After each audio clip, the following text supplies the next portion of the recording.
অবশ্যই দেখবেন, দেখা যান ধাক্কা দেন না যাদের টেইলার্স আছে, টেইলার যাদের আছে, প্যান্ট বানায়, শার্ট বানায়, জানি 24 ঘন্টা ফরজ হলো টাকনোর উপরে প্যান্ট অথবা পায়জামা রাখা। 24 ঘন্টা ফরজ, নামাজ পাঁচ ওয়াক্ত 24 ঘন্টায় ফরজ। আল্লাহ তাআলা একটা হুকুম, বড় একটা হুকুম, 24 ঘন্টা।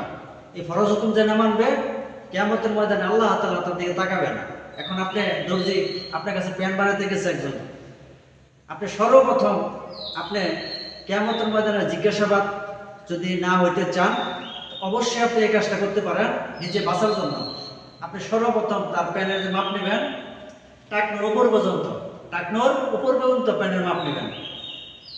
তখন ওই ব্যক্তি তো বলবে, ভাই আরো বড় করে দেন। তখন আপনি বলতে পারবেন, ভাই এটা তো আল্লাহ তাআলা হুকুম, টাকনোর উপরে রাখা, আপনি নিচে করতেছেন। ওই যদি বলে না আপনি নিচে দেন, তখন আপনি দেবেন তারটা, সেই সেই বুঝবে, তখন আপনার গুনাহ থেকে বেঁচে যাবেন। আশা করি বুঝতে পারছেন। যদি ভিডিওটা ভালো লেগে থাকে শেয়ার করে দেবেন, আমাকে ফলো করতে পারেন।